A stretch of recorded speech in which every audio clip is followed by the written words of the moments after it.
కోటపాడు శివారు రామేశంపేట గ్రామ వైఎస్ఆర్సీపీ నాయకులు వైస్ ప్రెసిడెంట్ కోన వీరబాబు మరియు కోన కుటుంబాలకు 50 కుటుంబాలకు టీడీపీ కండువా కప్పి పార్టీలకు ఆహ్వానించిన నల్లమిల్లి రామకృష్ణారెడ్డి. రంగంపేట మండలం కోటపాడు శివారు రామేశంపేట గ్రామంలో వైఎస్ఆర్సీపీ నాయకులు వైస్ ప్రెసిడెంట్ కోన వీరబాబు, కోన సింగ సత్యనారాయణ, కోన వీర వెంకటరమణ, కోన రామచంద్రరావు, ముగడ సత్యనారాయణ, నాకాడ రాజేష్, రాజు, మన్యాల నాగేశ్వరరావు మరియు 50 కుటుంబాలకు టీడీపీ కండువా కప్పి పార్టీలకు ఆహ్వానించిన తెలుగుదేశం పార్టీ రాష్ట్ర ఉపాధ్యక్షులు మాజీ ఎమ్మెల్యే నల్లమిల్లి రామకృష్ణారెడ్డి. ఈ కార్యక్రమంలో కోటపాడు శివారు రామేశంపేట గ్రామ నాయకులు, కార్యకర్తలు, రంగంపేట మండల నాయకులు, కార్యకర్తలు పాల్గొన్నారు.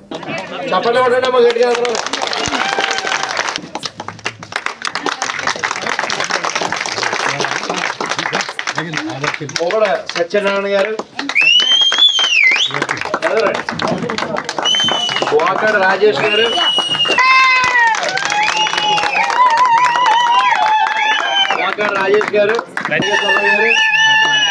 మన్యాల నాగేశ్వరరావు గారు,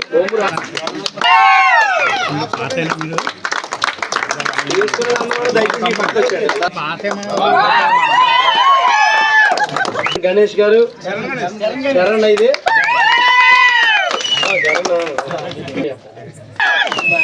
కోన అశోక్ గారు, కోన లోకేష్ గారు రండి గారు, కోన మణికంఠ గారు, కోన సాయి గారు, కోన మణికంఠ గారు, వాకాడ లక్ష్మీనారాయణ గారు,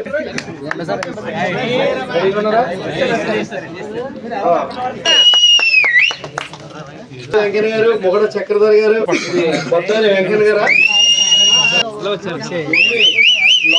సురేష్ గారు,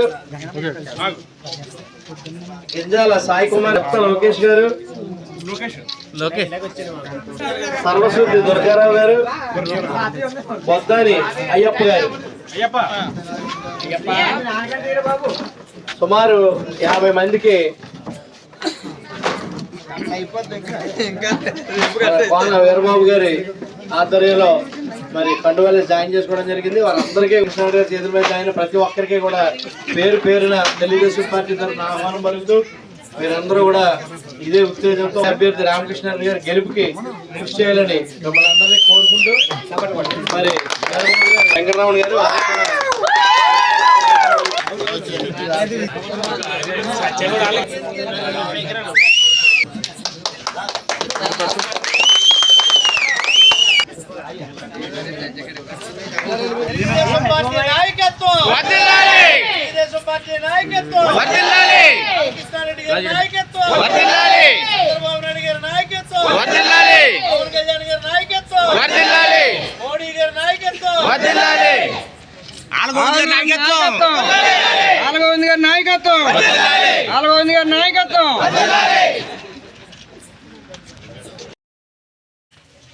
ఈరోజు కోటపాడు గ్రామ పంచాయతీ రామేశంపేటలో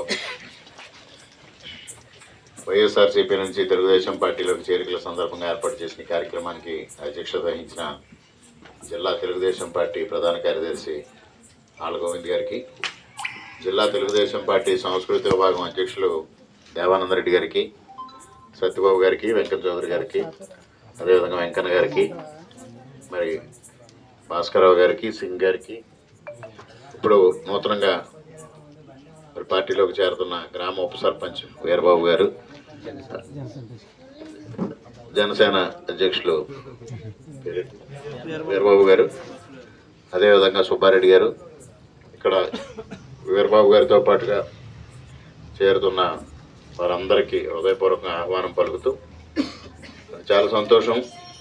మరి ఎప్పుడో నిర్వహించాల్సిన కార్యక్రమం అయినప్పటికీ కూడా ఇటీవల కాలంలో ఏర్పడిన రాజకీయ సంక్షోభం, మన నియోజకవర్గంలో ఏర్పడిన అనిశ్చితి పరిస్థితుల్లో మనం ఈ కార్యక్రమాన్ని ఆలస్యంగా చేసుకోవడం జరుగుతుంది.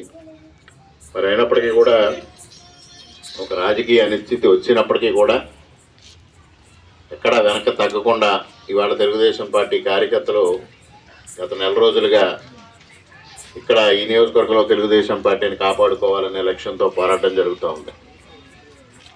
దానికి చేస్తున్న కార్యక్రమానికి మీ అందరూ సంఘీభావం పలకడం, మనందరం చేసిన కార్యక్రమాల వల్ల మరలా ఇవాళ ఎన్డీఏ పునరాలోచన చేసి ఇక్కడ బలమైన అభ్యర్థిని మాత్రమే పోటీలో ఉంచాలి, తద్వారా జగన్మోహన్ రెడ్డి రహిత ఆంధ్రప్రదేశ్ని సాధించాలి అనే ఒక ఆలోచన చేసి ఇప్పుడు జరుగుతున్న పరిణామాలను మీరు చూస్తూ ఉన్నారు. ఇటువంటి పరిస్థితుల్లో మరి అనేక మంది అనేక గ్రామాల్లో చేరికలు వాయిదా పడ్డాయి. దాదాపుగా ఈ నియోజకవర్గంలో 10-12 గ్రామాల్లో మొత్తం వైఎస్ఆర్సీపీ తుడిచిపెట్టుకుపోయిన పరిస్థితిని చూస్తూ ఉన్నాం. బహుశా రాష్ట్రంలో ఎక్కడా లేని పరిస్థితి అనపర్తి నియోజకవర్గంలో ఉంది. 10-12 గ్రామాల్లో నామమాత్రంగా వైఎస్ఆర్సీపీ ఉనికి మిగిలిపోయిన పరిస్థితి మీ అందరికీ తెలుసు. ఇటీవల కాలంలో సంభవించిన ఈ పరిస్థితుల్లో కొన్ని గ్రామాల్లో వాయిదా పడింది. మొన్న చండేడులో కానీ, రంగంపేటలో కానీ, బెక్కవల్లో కానీ జాయినింగ్స్ జరిగాయి. మరలా ఇవాళ ఇక్కడ కోటపాడులో చేసుకుంటా ఉన్నాం. ఈ పరంపర ఇలాగే కొనసాగుతుంది. తప్పనిసరిగా రేపు ఇక్కడ అనపర్తి నియోజకవర్గంలో మన ఎన్డీఏ కూటమి విజయం సాధించడం, రాష్ట్రంలో కూడా ఎన్డీఏ ప్రభుత్వం ఏర్పడటం తథ్యం అనేది కూడా ఈ సందర్భంగా మీకు తెలియజేస్తా ఉన్నా. ఇవాళ జగన్మోహన్ రెడ్డి బస్సు యాత్ర పేరుతో వెళ్తూ ఉంటే కార్యక్రమం ఏ విధంగా పేలవంగా సాగుతూ ఉందో మీరు అందరూ చూస్తూ ఉన్నారు. దాని నుంచి దృష్టి మరల్చడం కోసం ఇవాళ గులకరాయి డ్రామా, జగన్మోహన్ రెడ్డి కోడికత్తి డ్రామా గత ఎన్నికల్లో, బాబాయ్ గొడ్డలపేట ఒక డ్రామా, ఇవాళ గులకరాయి డ్రామా. ఆ గులకరాయికి 10 రోజుల నుంచో 10 రోజుల నుంచో కట్టేసుకు తిరుగుతున్నాడు. ఎంత విచిత్రంగా ఉందో చూడండి. అప్పుడు కోడికత్తి కూడా అలాగే హాస్పిటల్లో అడ్మిట్ అయ్యి, సిటీ న్యూరో సెంటర్లో అడ్మిట్ అయ్యి డ్రామా నడిపించాడు. ఈ డ్రామాలన్నీ ప్రజలు పసికట్టారు. బాబాయ్ గొడ్డలపేటతో మొత్తం రాష్ట్రం అంతా కదిలింది.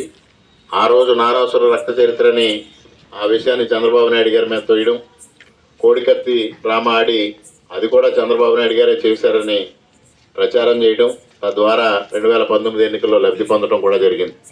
మరి అదేవిధంగా ఇవాళ ఈ గులకరాయి డ్రామా కూడా ఆడి మరి ఈ విధమైన కార్యక్రమం చేస్తాం.